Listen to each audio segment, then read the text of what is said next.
Bem, as investigações sobre a tentativa da comitiva do ex-presidente Jair Bolsonaro de entrar ilegalmente com joias no país ficarão a cargo da Polícia Federal em São Paulo. Colar, anel, brincos de diamantes avaliados em mais de 16 milhões de reais seriam um presente da Arábia Saudita para a ex-primeira-dama Michele Bolsonaro. No pacote havia também um relógio para o ex-presidente. Produtos trazidos na mochila por um assessor do então ministro Bento Albuquerque, que fazia parte da comitiva que viajou ao Oriente Médio. Tudo acabou apreendido pela Receita Federal no aeroporto de Guarulhos, em São Paulo, por falta de declaração. Ontem a gente falou bastante sobre isso aqui. Segundo o jornal O Estado de São Paulo, que revelou esse caso, o ex-presidente teria tentado recuperar as joias pelo menos 8 vezes. Em uma delas, no dia 28 de dezembro do ano passado, finalzinho já do governo, e antes de embarcar para os Estados Unidos, o gabinete de Bolsonaro enviou um ofício para solicitar a liberação das pedras preciosas. O então chefe da Receita, Júlio César Vieira Gomes, teria determinado que o pedido fosse atendido, mas não obteve sucesso. Aí, um dia depois, ele foi nomeado adido em Paris por Bolsonaro, medida que foi revogada no dia 1º de janeiro. Não primeiro, né? Foi logo no comecinho de janeiro. Nos Estados Unidos, o ex-presidente negou irregularidades, disse que está sendo crucificado por um presente que não recebeu. Uma rebatida... É verdade, ele não recebeu. Uma rebatida brilhante essa, né? Não recebeu mesmo, né? Ele não recebeu, de fato. Mas ele tentou de tudo, todos os meios possíveis, inclusive com papel timbrado da presidência para receber aqueles presentes. É mais ou menos como você ser pego dentro de um banco, depois de ter cavado um túnel de um imóvel vizinho, ser levado para a delegacia e dizer que não aconteceu o roubo porque o dinheiro não está no seu bolso. De fato, o ladrão lá dentro do banco ainda não tinha pegado dinheiro. Né? Mas é inocente por isso? Obviamente que não, essa não vai colar. Bem, o ministro da Fazenda, Fernando Haddad, contesta as declarações do ex-chefe do Executivo. É uma coisa absolutamente fora, atípica, ninguém ganha presente de 16 milhões de reais, porque das duas uma, todo presente desse valor necessariamente tem que ser incorporado ao patrimônio público. E se um cidadão comum receber um presente, quiser trazer para o Brasil, ele tem que declarar.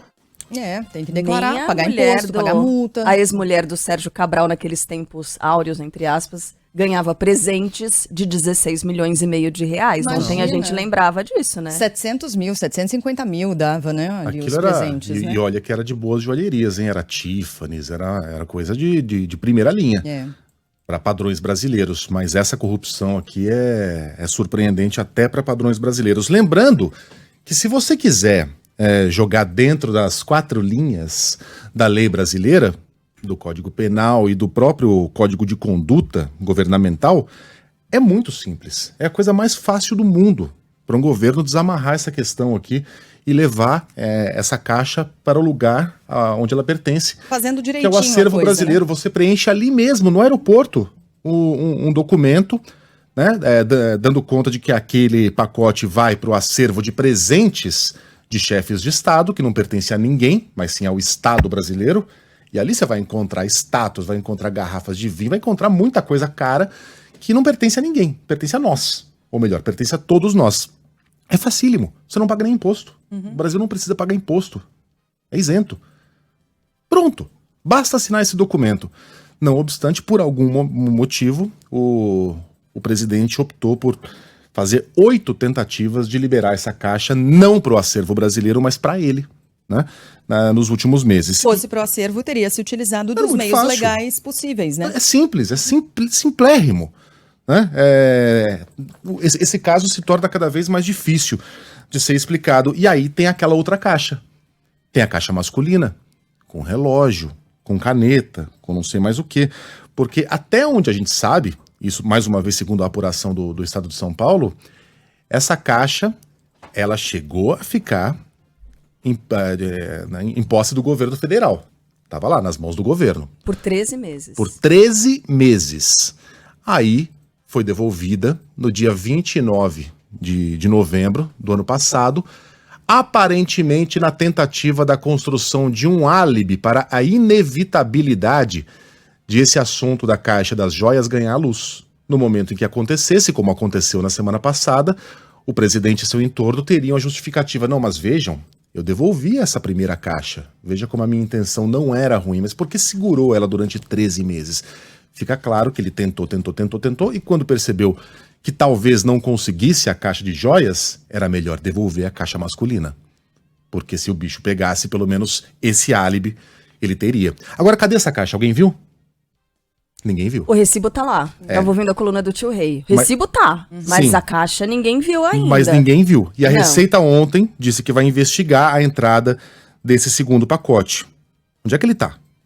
Né? O segundo pacote não ficou retido na alfândega, ele passou na bagagem de um outro integrante da comitiva que ainda não foi identificado. Aí a Receita declarou, aspas, o fato pode configurar em tese violação da legislação aduaneira também pelo outro viajante.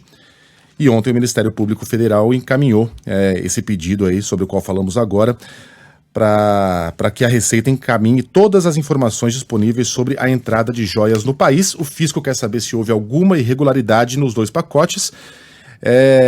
Lembrando que as joias foram trazidas pela comitiva do Ministério de Minas e Energia e teriam sido entregues ao acervo do Planalto no dia 29 de novembro de 2022, mais de um ano depois de terem entrado no Brasil. Uma dúvida.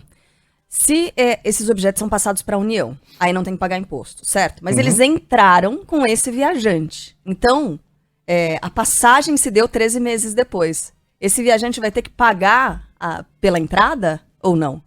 Porque, teoricamente, O isso primeiro só foi era um encaminhado assessor pro de um ministério, né? Então ele não, aí estava a a gente serviço do governo Você tá brasileiro. dizendo da mala que foi pega.